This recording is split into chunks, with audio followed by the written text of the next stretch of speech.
시작하겠습니다. 전라북도를 재생하는 힘, 재생에너지 위기를 기회로 바꾸는 대한민국 대표 기후 정치인이 되겠습니다. 안녕하십니까. 전주울 선거구에 출마한 더불어민주당 최형재 예비후보입니다. 오늘은 기후위기 대응과 관련한 정책 공약을 발표하고자 자리를 마련했습니다. 이제 기후 재난을 막고 녹색 무역 장벽을 돌파할 법과 정책을 만드는 기후 정치가 필요합니다. 저 최형재는 준비된 기후 정치 전문가입니다. 환경운동연합 사무처장으로 환경 분야의 전문성과 실천력을 검증받았습니다. 노무현 대통령께 지속가능 발전 위원으로서 에너지 전환 발전을 자문한 비전과 경험이 있습니다. 갈등조정협의회 사무처장으로 일하며 대전환의 사회적 갈등을 조율할 능력도 갖췄습니다. 노동위원회 공익위원 경험을 덕분에 정의로운 전환을 위한 깊은 이해를 바탕으로 정책도 준비했습니다. 환경이 경제라는 구호를 외치며 성장한 준비된 기후정치인 최형재가 국가의 에너지 패러다임을 바꾸고 대한민국이 기후 영웅으로 다시 태어나는데 전북 특별자치도가 그 최선봉에 서도록 만들겠습니다. 지난해인 2023년은 공식 관측 이래 지구가 가장 뜨거웠던 해로 기록됐습니다. 올해도 내년도 역사상 가장 뜨거운 기후에서 살아가야 합니다. 탄소 중립이라는 정답을 알고 있지만 윤석열 정부의 대응은 거꾸로 가고 있습니다. 세계에서 유일하게 재생에너지 비중을 기존 계획보다 낮추는 나라가 우리나라입니다. 그래서 한국은 세계에서 손꼽히는 기후 악당 국가라는 성적표를 받았습니다. 국제에너지기구의 보고서에서 한국은 208개국 중 7번째로 많은 탄소 배출량을 기록했습니다. 이제 대한민국은 배출량에 걸맞은 책임을 져야 합니다. 더불어 녹색 무역 장벽에 대비하기 위해서도 화석 에너지에서 재생 에너지로 에너지 패러다임을 바꿔야 합니다. 재생 가능 에너지 인증서가 없어서 수출을 못하는 기업들이 늘어나고 있습니다. OECD 최하위의 재생에너지 보급률로는 무역국가 한국을 더 이상 지탱할 수 없습니다. 선진 글로벌 기업, 유럽연합, 미국이 재생에너지로 만든 제품을 요구하고 있습니다. 그래서 삼성 등 대기업의 공장이 재생에너지 공급이 충분한 유럽과 미국으로 떠나고 있습니다. 중국과 일본보다 턱없이 적은 재생에너지 생산량으로 세계 시장에서 경쟁할 수 없습니다. 기업의 기술이 없거나 품질이 낮아서가 아니라 윤석열 정부의 기후 에너지 정책 때문에 기업들의 수출길이 막히고 있습니다. 새만금 재생에너지를 기반으로 분산 에너지 시스템을 구축하여 도민 배당을 통해 도민 전기료를 경감하고 아리백 인증서를 전북 소재 기업에게 우선 판매하겠습니다. 아리백 선도지역을 만들고 새만금에서 생산한 재생에너지를 새만금 국가산단에 직접 공급하는 분산에너지 시스템을 구축하면 세계적인 대기업과 관련 부품 기업이 찾아올 수밖에 없습니다. 2차전지 업체의 새만금 투자를 촉진하는 것은 물론 대규모 데이터센터, 첨단 기업 유치에도 유리하게 작용합니다. 최근 윤석열 정부가 8조 원이라는 천문학적인 예산을 들여 새만금 등 서해안에서 생산된 재생에너지를 수도권 기업에 보내기 위해 서해안 해저 전력 고속도로를 건설하겠다고 발표했습니다.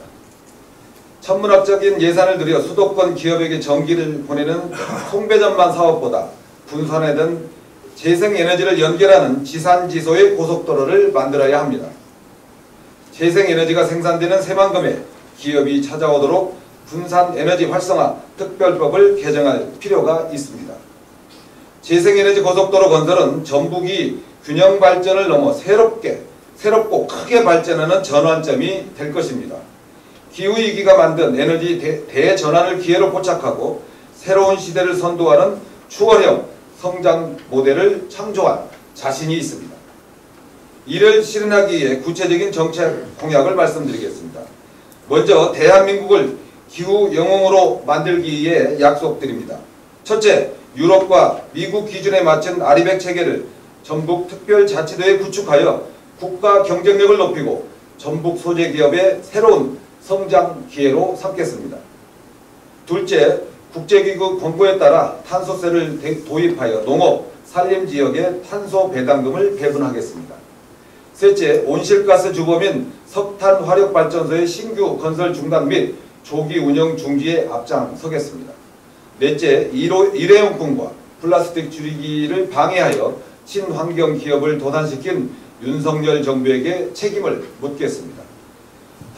다섯째, 탄소 중립 사회에 맞춘 일자리 창출과 정의로운 전환을 위한 사회 안전망 확충에 앞장서겠습니다. 이어서 기후위기 대응을 선도하는 전북 특별자치도를 만들기 위한 공약을 말씀드리겠습니다. 첫째, 새만금을 포함한 전라북도를 아리백 선도지역으로 만들고 아리백 에너지공사를 설치하겠습니다. 둘째, 아리백 특선화 단지를 조성하고 글로벌 아리백 기업을 유치해 질 좋은 일자리를 만들겠습니다. 분산에너지 활성화 특별법 개정을 통해 새만금의 지산지소의 에너지 고속도로를 구축하겠습니다. 넷째, 새만금의 국내 최대 규모의 조력발전소와 재생에너지 단지를 만들어 도민 배당을 통해 도민 전기료를 경감하겠습니다. 다섯째, 전북 기후위기 사회연대를 만들어 도민의 정책 참여를 보장하고 발생하는 이익이 온전히 도민에게 돌아가게 하겠습니다. 최형제가 큰 판을 짜는 국회의원이 되겠습니다. 기후위기를 넘어 기후의 정의를 세울 수 있도록 한국의 정치와 시스템을 바꾸겠습니다. 민주당과 최형제가 가장 앞에 설 것을 약속드립니다.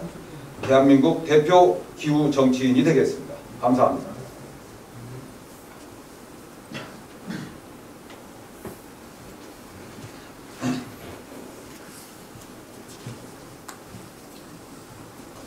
기후 문제는 참 어려운 문제예요. 우리 대한민국도 마찬가지고 전 세계 국가들도 마찬가지지만 아까 발표하신 자료를 보면 아리백 인증서를 전라북도 소재 기업에게 우선 판매하겠다 이 말씀하셨어요. 예. 이게 쉽게 와닿지 않는데 어떤 뜻인가요? 이게?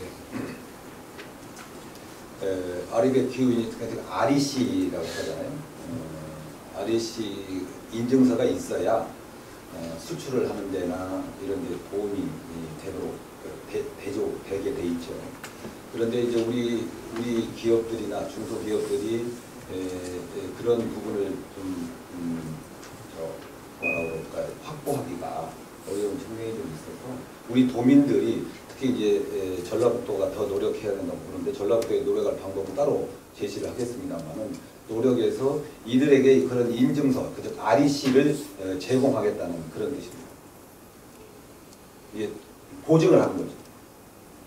지금 아리백이나 그 REC 그 인증이나 인증서를 받기 위해서는 자금들이 많이 소요가 되나요? 중소기업들이 이제 아니 이제 그 에너지를 쓰면 되는 건데 아무래도 재생에너지가 원자력이나 또 그 화력보다는 좀 비쌀 수 있습니다. 그런데 저희들이 이제 이 내용에도 들어 있습니다만 지금 정부는 편안하게 여기서 만들면 해저 터널이나 이런 걸 통해서 이제 수도권으로 계속 가고 있는데 지금 첨단 산업일수록 전기가 굉장히 많이 듭니다. 그래서 저는 이제 지산지소라는 말은 사실은 이제 일본에서 많이 쓰는 말이긴 한데 그 지역에서 생산되는 것을 그 지역에서 소비하자. 그래서 우리 지역에서 재생에너지 메카가 돼서 여기서 생산해서 이 기업 여기서 소비하도록 하자. 그러니까 여기서 소비한다는 것은 그런 첨단 기업들을 이쪽에다 유치하자는 거죠. 그래서 예를 들면 데이터 산업 같은 경우는 SK에서 여기다 여러 가지 투자하려고 계획을 하고 있는데 이 재생에너지 문제가 잘 안 맞아서 고민하고 있는데 이런 것들을 우리가 확보하면 유치할 수 있다는 것이고 여기서 생산되는 것을 우리 지역 업체에게 제공하기 때문에 그런 효과를 발휘하겠다. 우선적으로 발휘하겠다 이런 겁니다. 에너지 고속도로가 그런 건가요? 그러니까 에너지 고속도로를 보통 만들면 수도권으로 이렇게 하는데 우리 지역에서 생산되는 것을 지역으로 모아내는 고속도로를 만들겠다 이런 뜻입니다. 그러니까 지금 저 화력이라든지 수력이라든지 이런 거는 저 수도권으로 많이 이렇게 이미 확보돼서 전선 고속도로 있지 않습니까? 근데 우리는 재생에너지만 연결하는 그 고속도로를 지역으로 모아서 우리 새만금이 메카가 되도록 만들겠다 이런 뜻입니다. 그거 하고 있잖아요. 아니죠. 지금 이제 그 법이나 여러 가지를 더 제대로 보완해서 이것도 만들겠다는 거죠. 지금도 윤석열 정부는 이걸 용인으로 가져가겠다는 거잖아요. 예. 최대한 해저 전력 고속도로를 만들면 그만큼 재생에너지 비용은 더 추가되겠네요. 쓰는 사람들은. 그 비용도 그렇고 또 수도권으로 집중되기 때문에 지역 균형 발전에도 맞지 않아서 저는 서해안에 있는 여러 정치 세력과 연대해서 요거는 그걸 막을 생각입니다. 저기 기업이 많이 생기네요. 그럼요. 예. 생기는데 그러니까 재생 에너지가 확보돼 있어야 유지. 뭐 기업의 뭐 노동조합을 어떻게 했다 이런 것보다는 제일 중요한 게 지금 재생 에너지를 전기를 만들어 주는 것, 이거 확보해 주는 것, 이게 제일 유인 효과가 크기 때문에.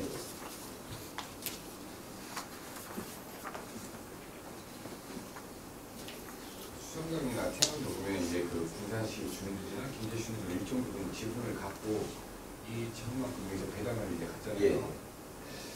예, 그래서 배당을 하고 있는데 저는 배당보다는 이제 전기료 경감을 말씀드렸는데 우리가 평균 한 월 300kW 정도 되는데요. 그래서 거기는 300kW 구간에는 이전에는 한 3만 원에서 5만 원 정도, 그리고 그게 넘어가면 한 8만 원까지 경감이 될 수 있다고 보는데 그런 경감은 우리 전라북도 주민들에게는 그런 혜택을 주겠다 이런 말씀입니다.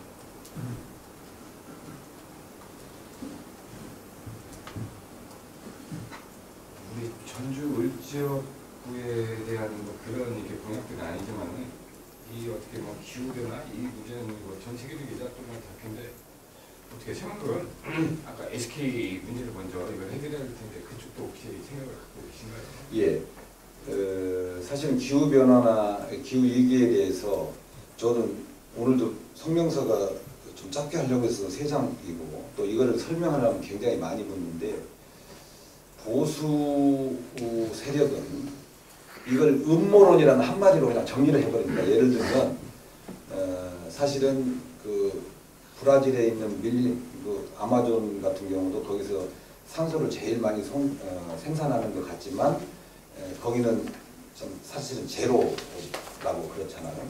그리고 또 그런 주장이라든지 또는 그 기후 위기나 이런 건 그 어떤 순환 차원에서 있는 거지 우리가 인간이 많이 써서 그런 건 아니다. 뭐 이런 방식으로 보수세력 한마디로 그냥 해버리는 거예요. 그냥 예를 들면 진보한테 빨갱이다 그러면 우리는 해명하려면 성명서를 몇 장을 내고 책을 몇 권 내야 하는 것처럼 기후 위기에 대해서 그렇게 얘기하는데 우리가 정말 논리적이고 과학적인 방법으로 차근차근 좀 접근해서 이 기후 위기에 대해서 정부뿐만 아니라 시민이 같이 행동해야 된다 이런 생각을 갖고 있고 그런 점에서 이제 우리 시민들이 그런 인식하게 되고 또 재생에너지가 새만금에서 하게 되는데 여러 실무적인 어려움도 있고 있는 건 사실입니다. 그런데 그걸 우리 도민들이 이해하고 극복해 나가야 예를 들면 아까 SK라든지 이런 대기업들도 이제 기업을 유치할 수 있는 그런 기반이 된다 생각하거든요. 근데 우리 그런 시민 의식과 이런 절차를 만들어 놓고 또 그 기업들에도 유치할 수 있는 여러 가지 인센티브를 제공해야 올 수 있다 이렇게 생각합니다.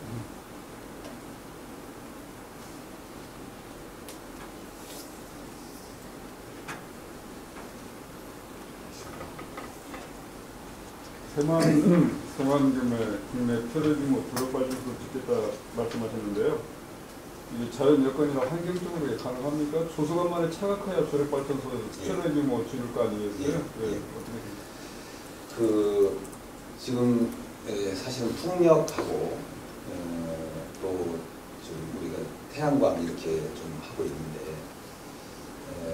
또 마찰이 좀 있긴 합니다. 예를 들면 풍력 같은 경우는 대관령에다 하려고 하면 풍력을 만들려고 하면 백두대간을 훼손한다는 이런 또 약간의 그 이해가 있고 그래서 그런데 이제 조력 같은 경우는 그런 부분이 덜하는데 조력이 이제 지금 그 약간 밖으로 좀 나가야 되는데 지금 현재의 조건에서는 좀 밖으로 좀 약간 좀 나가야 되기 때문에 그 부분은 하여튼 고민이 필요한데 그러나 그런 고민을 하고 어려움이 있지만 이걸 극복하지 않으면 이걸 좀 전진해서라도 하지 않으면 우리 재생에너지 문제를 완벽하게 해결하기가 어렵기 때문에 태양 방조제 거기 말하는 거 아니에요? 아니요 조금 진출을 좀 해야 될 것 같습니다. 아니, 방조제 거기 수분해가지고 아니, 하겠다는 게 현재 방조제에서는 지금 우리가 해수유통을 전제로 하면 지금 2군데잖아요. 그 2군데인데 저는 이 해수유통도 한 3군데 정도로 늘려야 된다고 봐요. 지금 해수유통을 2군데로만 해서 그럼 이제 합의가 안 됐으니까 지금 제가 좀 논란의 여지가 있어서 말씀드리기 어려운데 예를 들면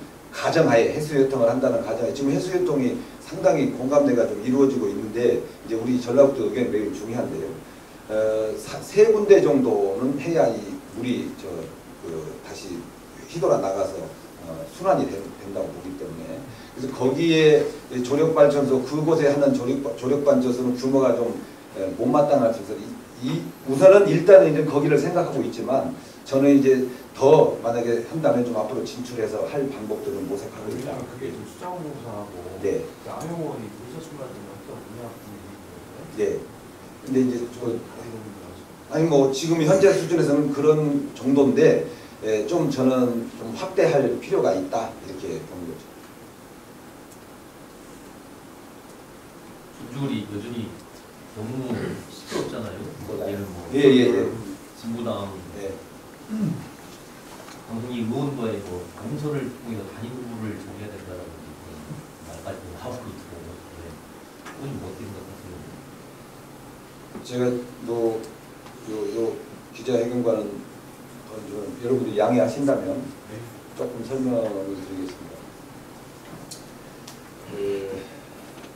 저는 사실 우리 전주의 전략공천이나 또는 정당연합이나 이런 문제에 대해서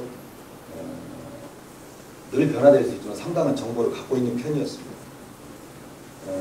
그런데 뭐 계속 뭐 전략공천 문제 이런 소리가 나와서 저는 개인적으로 매년 매우 안타까웠습니다. 왜냐하면 좀 상승세를 탈만하면 전략공천 얘기 나오고 전략지원 나오고 뭐 이랬고 또 개인적으로 만나도 정책이나 왜 나왔는지 설명하기 전에 맨 그런 질문만 있어서 좀 어려웠었다는 말씀 드리고요.